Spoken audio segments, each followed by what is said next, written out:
Hello everyone, welcome back to my channel. ನಾನು ನಿಮ್ಮ ಪ್ರೀತಿ ಅಶ್ವಿನಿ ಮಂಜುನಾಥ್. ಹೇಗಿದ್ದೀರಾ ಎಲ್ಲರೂ? ಐ ಹೋಪ್ ಚೆನ್ನಾಗಿದ್ದೀರ ಅಂತ ಭಾವಿಸ್ತಾ ಇದ್ದೀನಿ. ನಾನು ಕೂಡ ಚೆನ್ನಾಗಿದ್ದೇನೆ. ಇವತ್ತಿನ ವಿಡಿಯೋದಲ್ಲಿ ನಾನು ಬೆಂಡೆಕಾಯಿ ಫ್ರೈ ಮಾಡ್ತಾಯಿದ್ದೀನಿ. ನಮ್ಮ ಮನೆಯಲ್ಲಿ ಹೇಗೆ ಫ್ರೈ ಮಾಡೋದು ಬೆಂಡೆಕಾಯಿ ಅಂತ ತೋರಿಸ್ಕೊಡ್ತಾ ಇದ್ದೀನಿ. ಸೊ ನೀವು ಇದಕ್ಕೂ ಮುಂಚೆ ನೀವು ನನ್ನ ಚಾನಲನ್ನು ಸಬ್ಸ್ಕ್ರೈಬ್ ಮಾಡ್ಕೊಳ್ಳಿ, ಹಾಗೆ ಬೆಲ್ ಐಕಾನ್ ಪ್ರೆಸ್ ಮಾಡಿ, ವಿಡಿಯೋಗೊಂದು ಲೈಕ್ ಕೊಡಿ, ಹಾಗೆ ಶೇರ್ ಕೂಡ ಮಾಡಿ ಅಂತ ಹೇಳ್ತಾ, ಯಾರು ನನ್ನ ಚಾನಲನ್ನು ಹೊಸದಾಗಿ ನೋಡ್ತಾ ಇದ್ದೀರಾ ಅವರು ದಯವಿಟ್ಟು ಸಬ್ಸ್ಕ್ರೈಬ್ ಮಾಡ್ಕೊಂಡು ನೋಡಿ, ಹಾಗೆ ಪಕ್ಕದಲ್ಲಿರುವಂತಹ ಬೆಲ್ ಐಕಾನನ್ನು ಪ್ರೆಸ್ ಮಾಡಿ. ಏಕೆ ಅಂತ ಅಂದರೆ ನಾನು ಹೊಸದಾಗಿ ಹಾಕುವಂತಹ ವಿಡಿಯೋಗಳು ನಿಮಗೆ ನೋಟಿಫಿಕೇಷನ್ ಮೊದಲೇ ಬರುತ್ತೆ ಅಂತಲೇ ಹೇಳ್ಬೋದು.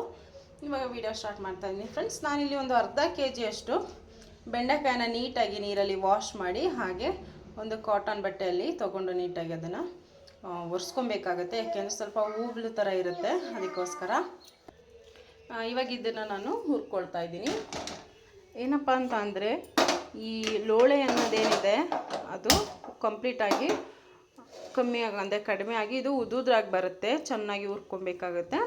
ಹಾಗೆ ಬಿಡದೆ ಕೈ ಆಡಿಸ್ಕೊಂಡು ಹುರ್ಕೊಬೇಕು. ನಾನಿವಾಗ ಸ್ಟವನ್ನು ಆನ್ ಮಾಡಿದ್ದೇನೆ. ನೆಕ್ಸ್ಟು ನಾನಿಲ್ಲಿ ನೀಟಾಗಿ ಹುರ್ಕೊಳ್ತಾ ಇದ್ದೀನಿ. ನಿಮಗೆ ಲಾಸ್ಟ್ ವೀಡಿಯೋಗಳಲ್ಲೆಲ್ಲ ತೋರಿಸಿದ್ದೀನಿ ಏನಪ್ಪ ಅಂದರೆ ಬೆಂಡೆಕಾಯಿ ಮಾಮೂಲಿ ಸಾಂಬಾರಿಗೆ ಗೊಜ್ಜಿಗೆಲ್ಲ ಹೇಗೆ ಹುರಿಯೋದು ಅಂತ.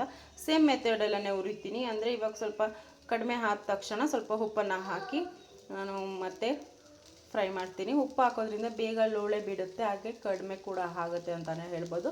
ಕೊನೆಯದಾಗಿ ಸ್ವಲ್ಪ ಆಯಿಲನ್ನು ಹಾಕಿ ಫ್ರೈ ಮಾಡಿದ್ರೆ ಆಯಿತು. ನಾನಿವಾಗ ಸ್ವಲ್ಪ ಉಪ್ಪನ್ನು ಆ್ಯಡ್ ಮಾಡ್ತಾಯಿದ್ದೀನಿ. ಉಪ್ಪು ಹಾಕೋದ್ರಿಂದ ಕಾಯಿಗಳು ನೀಟಾಗಿ ಉಪ್ಪಿಡುತ್ತೆ, ಹಾಗೆ ತಿನ್ನಲಿಕ್ಕೂ ತುಂಬ ರುಚಿ ಅಂತ ಅನಿಸುತ್ತೆ, ಚೆನ್ನಾಗಿರುತ್ತೆ ಅಂತಲೇ ಹೇಳ್ಬೋದು. ಇದನ್ನು ನೀಟಾಗಿ ಲೋಳೆ ಹೋಗೋವರೆಗೂ ಹುರ್ಕೊಳ್ತಾ ಇದ್ದೀನಿ. ನೀವು ನೋಡ್ತಾ ಇರ್ಬೋದು ತುಂಬ ಉದ್ದುದ್ರಾಗಿ ಬಂದಿದೆ. ಅಂದರೆ ಲೋಳೆ ಏನಿದೆ ಅದು ಇಲ್ಲಿ ಬಾಣಲಿನೆಲ್ಲ ಅಂಟ್ಕೊಂಡಿದೆ. ಸೊ ಈ ಒಂದು ಕನ್ಸಿಸ್ಟೆನ್ಸಿಯಲ್ಲಿ ನಾವು ಹುರ್ಕೊಬೇಕಾಗುತ್ತೆ, ಒಂದು ಮೆಜರ್ಮೆಂಟಲ್ಲಿ. ನೆಕ್ಸ್ಟ್ ನಾನಿಲ್ಲಿ ಒಂದೇ ಒಂದು ಸ್ವಲ್ಪ ಆಯಿಲ್ ಹಾಕ್ಕೊಳ್ತಾ ಇದ್ದೀನಿ. ಒಂದು 1/4 ಟೀ ಸ್ಪೂನಷ್ಟು ಆಯಿಲ್ ಸಾಕಾಗುತ್ತೆ, ಇಲ್ಲಾಂದರೆ ಅರ್ಧ ಟೀ ಸ್ಪೂನು ಹಾಕ್ಕೊಂಡು ನೀಟಾಗಿ ಫ್ರೈ ಮಾಡ್ಕೊಳ್ತಾ ಇದ್ದೀನಿ. ಜಸ್ಟ್ ಒಂದು ನಿಮಿಷ ಫ್ರೈ ಮಾಡಿದ್ರೆ ಸಾಕಾಗುತ್ತೆ ಈ ರೀತಿಯಾಗಿ. ಏಕೆಂದರೆ ಬಿಡಿ ಬಿಡಿಯಾಗಿ ಇನ್ನೂ ಚೆನ್ನಾಗಿರುತ್ತೆ ಫ್ರೈ, ಡಬಲ್ ಟೇಸ್ಟ್ ಕೊಡುತ್ತೆ ಅಂತಲೇ ಹೇಳ್ಬೋದು. ಇವಾಗ ಇದು ರೆಡಿ ಇದೆ. ನೆಕ್ಸ್ಟು ಇದನ್ನು ಹಾಕಬೇಕಾದ್ರೆ ನಾನು ಯಾವುದೇ ರೀತಿ ತೊಳೆದುಕೊಳ್ಳಲ್ಲ, ಯಾಕೆ ನಾನು ಮುಂಚೆನೇ ನೀಟಾಗಿ ವಾಶ್ ಮಾಡಿ ಇದನ್ನು ಒರೆಸಿ ಹಾಕಿರೋದ್ರಿಂದ ತುಂಬಾ ಚೆನ್ನಾಗಿರುತ್ತೆ. ಹಾಗೆ ಇದು ತೊಳೆದ್ಬಿಟ್ಟು ಹಾಕಿದ್ರೆ ಟೇಸ್ಟ್ ಇರೋದಿಲ್ಲ, ಅಷ್ಟು ಏನೋ ಚೆನ್ನಾಗಿರೋದಿಲ್ಲ ಅಂತಲೇ ಹೇಳ್ಬೋದು. ನಾನು ನೆಕ್ಸ್ಟ್ ಸ್ಟವನ್ನು ಆಫ್ ಮಾಡ್ಕೊಳ್ತಾ ಇದ್ದೀನಿ. ನೆಕ್ಸ್ಟ್ ಇಲ್ಲಿ ನಾನು ಫ್ರೈ ಮಾಡಲಿಕ್ಕೆ ಏನೆಲ್ಲ ತೊಗೊಂಡಿದ್ದೀನಿ ಅಂತ ಹೇಳ್ತಾ ಬರ್ತೀನಿ. ಮೊದಲನೇದಾಗಿ ನಾನಿಲ್ಲಿ 1 ಗೆಡ್ಡೆ ಬೆಳ್ಳುಳ್ಳಿನ ಸಿಪ್ಪೆ ತೆಗೆದು ಈ ರೀತಿ ಕಟ್ ಮಾಡಿ ಇಟ್ಕೊಂಡಿದ್ದೀನಿ. ಹಾಗೆ ಒಂದು ಅರ್ಧ ಹಿಡಿಯಷ್ಟು ಕೊತ್ತಂಬರಿ ಸೊಪ್ಪು, ಹಾಗೆ 2 ರಿಂದ 3 ಹುಳಿ ಟೊಮೆಟೊ, ಒಂದು 4 ರಿಂದ 5 ಖಾರಕ್ಕೆ ಅನುಗುಣವಾಗಿ ಹಸಿಮೆಣಸಿನಕಾಯಿ ತೊಗೊಂಡಿದ್ದೀನಿ. ಹಾಗೆ 1 ಟೀ ಸ್ಪೂನಷ್ಟು ಸಾಸಿವೆ, ಅರ್ಧ ಟೀ ಸ್ಪೂನ್ ಜೀರಿಗೆ. ಇದು ಮಟನ್ ಸಾಂಬಾರು ಪುಡಿ, ಇದು 1 ರಿಂದ 2 ಟೀ ಸ್ಪೂನ್ ಇದೆ.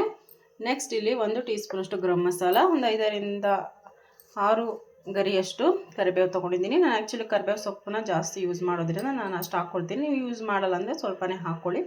ಫ್ಲೇವರ್ಗೋಸ್ಕರ ಹಾಕ್ಕೊಳ್ತೀನಿ ಅಂದರೆ 1-2 ಗರಿ ಹಾಕ್ಕೊಳ್ಳಿ, ಸಾಕಾಗುತ್ತೆ. ನೆಕ್ಸ್ಟ್ ನಾನಿಲ್ಲಿ 2 ದಪ್ಪದಾದಂಥ ಈರುಳ್ಳಿನ ಈ ರೀತಿಯಾಗಿ ಸ್ಲೈಸಾಗಿ ಕಟ್ ಮಾಡಿಟ್ಕೊಂಡಿದ್ದೀನಿ. ಒಂದು ಅರ್ಧ ಹೋಳು ನಿಂಬೆಹಣ್ಣು ಗಾತ್ರದಷ್ಟು ಹುಣಸೆಹಣ್ಣನ್ನು ನೀರಲ್ಲಿ ನೆನೆ ಹಾಕ್ಕೊಂಡಿದ್ದೀನಿ. ಹಾಗೆ ರುಚಿಗೆ ತಕ್ಕಷ್ಟು ಉಪ್ಪು.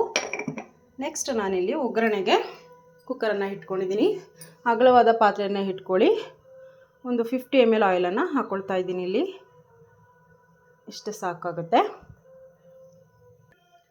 ಕಡಲೆಬೇಳೆ ಕೂಡ ಹಾಕ್ಕೊಬೋದು, ಹಾಗೆ ತೆಂಗಿನಕಾಯಿ ತುರಿ ಕೂಡ ಹಾಕ್ಕೊಬೋದು. ನೆಕ್ಸ್ಟು ನೀವು ಕಡಲೆಬೇಳೆನಾದರೂ ಹಾಕ್ಕೊಬೋದು ಅಥವಾ ತೆಂಗಿನಕಾಯಿನಾದರೂ ಯೂಸ್ ಮಾಡ್ಬೋದು. ನಾನಿಲ್ಲಿ ಕಡಲೆಬೇಳೆ ಮತ್ತು ತೆಂಗಿನಕಾಯಿನ ಯೂಸ್ ಮಾಡ್ತಾಯಿಲ್ಲ, ಆಪ್ಷನಲ್, ನೀವು ಬೇಕಿದ್ರೆ ಹಾಕ್ಕೊಬೋದು ಅಂತಲೇ ಹೇಳ್ತಾ ಇದ್ದೀನಿ.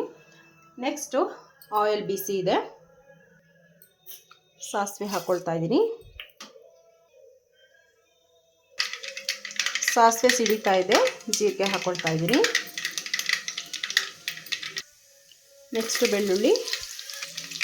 ಬೆಳ್ಳುಳ್ಳಿ ಸ್ವಲ್ಪ ಮಟ್ಟಿಗೆ ಫ್ರೈ ಆಗಬೇಕು, ಆವಾಗಲೇ ತುಂಬ ಚೆನ್ನಾಗಿರುತ್ತೆ. ಬೆಳ್ಳುಳ್ಳಿ ಫ್ರೈ ಆಗಿದೆ. ನೆಕ್ಸ್ಟು ಹಸಿಮೆಣಸಿನಕಾಯಿ ಹಾಕ್ಕೊಳ್ತಾ ಇದ್ದೀನಿ. ನೆಕ್ಸ್ಟು ಕರಿಬೇವಿನ ಸೊಪ್ಪು, ಇಷ್ಟನ್ನು ಹಾಕಿ ಒಂದು ಮಿಕ್ಸ್ ಕೊಟ್ಕೊಳ್ಳೋಣ.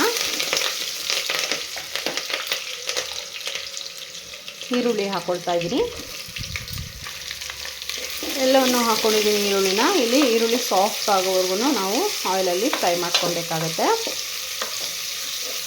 ಈರುಳ್ಳಿ ಈ ರೀತಿ ಸಾಫ್ಟಾಗಿ ಫ್ರೈ ಮಾಡೋದ್ರಿಂದ ತಿನ್ನಬೇಕಾದ್ರೂ ತುಂಬ ರುಚಿ ಇರುತ್ತೆ, ಹಾಗೆ ಟೇಸ್ಟ್ ಕೂಡ ಚೆನ್ನಾಗಿರುತ್ತೆ ಅಂತಲೇ ಹೇಳ್ಬೋದು. ಫ್ಲೇವರ್ ಮಾತ್ರ ಇನ್ನೂ ಸೂಪರಾಗಿರುತ್ತೆ ಅಂತಲೇ ಹೇಳ್ಬೋದು. ಈರುಳ್ಳಿ ಕೂಡ ಸಾಫ್ಟಾಗಿ ಬೆಂದಿದೆ. ನೆಕ್ಸ್ಟು ಟೊಮೆಟೊ ಹಾಕ್ಕೊಂಡು ಇದು ಕಂಪ್ಲೀಟಾಗಿ ಸಾಫ್ಟ್ ಆಗಬೇಕು ಟೊಮೆಟೊ, ಹಾಗೆ ರಾ ಸ್ಮೆಲ್ ಹೋಗೋ ತನಕ ನಾವು ಫ್ರೈ ಮಾಡ್ಕೊಬೇಕಾಗತ್ತೆ. ಇಲ್ಲಾಂದರೆ ಹಸಿ ಹಸಿ ವಾಸನೆ ಬರುತ್ತೆ, ತಿನ್ನಲಿಕ್ಕೂ ಅಷ್ಟು ಚೆನ್ನಾಗಿರೋದಿಲ್ಲ. ಅದಕ್ಕೋಸ್ಕರ ಹೇಳ್ತಾ ಇದ್ದೀನಿ. ನೀವು ಹುಣ್ಸೆಹಣ್ಣು ಬೇಡ ಅಂತಂದರೆ ಇನ್ನೊಂದೆರಡು ಟೊಮೊಟೊನ ಹಾಕ್ಕೊಬೋದು. ಆದರೆ ಈ ಬೆಂಡೆಕಾಯಿ ಫ್ರೈಗೆ ಆಗಲಿ, ಸಾಂಬಾರಿಗೆ ಆಗಲಿ, ಗೊಜ್ಜಿಗೆ ಆಗಲಿ ಹುಣ್ಸೆಹಣ್ಣು ಹುಳಿ ಬಿಟ್ಟರೆ ಮಾತ್ರ ತುಂಬಾ ಚೆನ್ನಾಗಿರುತ್ತೆ. ಅಂದರೆ ಎಕ್ಸ್ಟ್ರಾ ಫ್ಲೇವರೇ ಕೊಡುತ್ತೆ ಅಂತಲೇ ಹೇಳ್ಬೋದು. ಟೊಮೆಟೊ ಕೂಡ ನೀಟಾಗಿ ಫ್ರೈ ಆಗಿದೆ. ನೆಕ್ಸ್ಟು ಸ್ವಲ್ಪ ಕೊತ್ತಂಬರಿ ಸೊಪ್ಪು ಹಾಕ್ಕೊಳ್ತಾ ಇದ್ದೀನಿ. ಹಾಕ್ಕೊಂಡು ಜಸ್ಟ್ ಒಂದು ಮಿಕ್ಸ್ ಕೊಟ್ಟರೆ ಸಾಕಾಗುತ್ತೆ. ನೆಕ್ಸ್ಟು ಬೆಂಡೆಕಾಯಿಗಳನ್ನ ಹಾಕ್ಕೊಳ್ತಾ ಇದ್ದೀನಿ. ಹುರಿದಿಟ್ಕೊಂಡಿರುವಂತಹ ಬೆಂಡೆಕಾಯಿ, ನಾನು ಯಾವುದೇ ರೀತಿ ನೀರಲ್ಲಿ ಹಾಕಿ ತೊಳೆದಿಲ್ಲ. ಈ ಬೆಂಡೆಕಾಯಿನ ಈ ಒಂದು ನಾವೇನು ಈರುಳ್ಳಿ ಟೊಮೆಟೊ ಎಲ್ಲ ಫ್ರೈ ಮಾಡಿದ್ದೀವಿ ಅದರಲ್ಲಿ 1 ನಿಮಿಷದಷ್ಟು ಫ್ರೈ ಮಾಡಬೇಕಾಗತ್ತೆ. ಆ ರೀತಿ ಫ್ರೈ ಮಾಡೋದ್ರಿಂದ ತುಂಬ ಚೆನ್ನಾಗಿರುತ್ತೆ ಅಂತಲೇ ಹೇಳ್ಬೋದು. ಬೆಂಡೆಕಾಯಿಗಳು ನೀಟಾಗಿ ಫ್ರೈ ಆಗಿದೆ. ನೆಕ್ಸ್ಟು ಗರಂ ಮಸಾಲ ಹಾಕ್ಕೊಳ್ತಾ ಇದ್ದೀನಿ. ಹಾಗೆ ಮಟನ್ ಸಾಂಬಾರು ಪುಡಿ ತೊಗೊಂಡಿದ್ದಲ್ಲ ಅದು ಕೂಡ ಸೇರಿಸ್ಕೊಳ್ತಾ ಇದ್ದೀನಿ. ಸೇರಿಸ್ಕೊಂಡು ನೀಟಾಗಿ ಒಂದು ಮಿಕ್ಸ್ ಕೊಟ್ಕೊಳ್ಳೋಣ. ಇವಾಗಿದು ಮಿಕ್ಸ್ ಆಗಿದೆ. ನೆಕ್ಸ್ಟ್ ನಾನಿಲ್ಲಿ ಹುಣಸೆ ರಸವನ್ನು ಸೇರಿಸ್ಕೊಳ್ತಾ ಇದ್ದೀನಿ.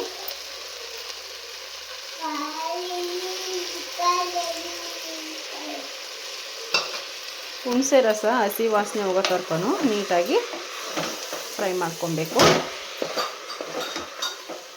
ಇದು ಎಲ್ಲದಕ್ಕೂ ಕಾಂಬಿನೇಷನ್ ಅಂದರೆ ಇವಾಗ ಮುದ್ದೆ ಜೊತೆ ನೆಂಚ್ಕೊಳ್ಳೋಕ್ಕಾಗಲಿ, ರೈಸ್ ಜೊತೆ ತಿನ್ನೋದಕ್ಕಾಗಲಿ, ಹಾಗೆ ಚಪಾತಿ, ದೋಸೆ, ಪೂರಿ, ರೊಟ್ಟಿ ಎಲ್ಲದಕ್ಕೂ ತುಂಬಾ ಕಾಂಬಿನೇಷನ್ ಚೆನ್ನಾಗಿರುತ್ತೆ ಅಂತಲೇ ಹೇಳ್ಬೋದು.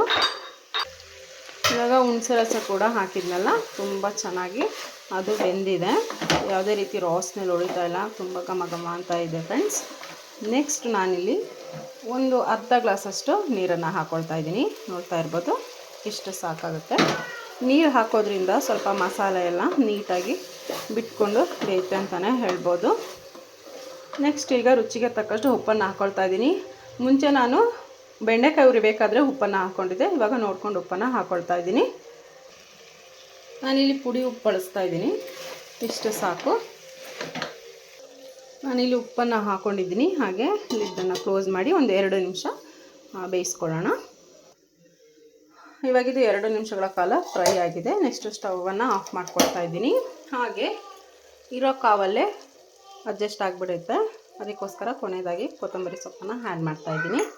ಕೊತ್ತಂಬರಿ ಸೊಪ್ಪು ಹಾಕಿ ನಾವು ನೀಟಾಗಿ ಒಂದು ಮಿಕ್ಸ್ ಕೊಟ್ಕೊಳ್ಳೋಣ. ತುಂಬಾ ಚೆನ್ನಾಗಿರುತ್ತೆ ಅಂತಲೇ ಹೇಳ್ಬೋದು. ಡಿಫ್ರೆಂಟಾಗಿರುತ್ತೆ, ಆ ಒಂದು ಫ್ಲೇವರ್ ಕೂಡ ಚೆನ್ನಾಗಿರುತ್ತೆ, ತಿನ್ನಲಿಕ್ಕೂ ಅಷ್ಟೇ ರುಚಿಯಾಗಿರುತ್ತೆ. ನಾನು ನೆಕ್ಸ್ಟು ಒಂದು ಬೌಲ್ ತೊಗೊಂಡಿದ್ದೀನಿ, ಸರ್ವ್ ಮಾಡ್ತಾಯಿದ್ದೀನಿ.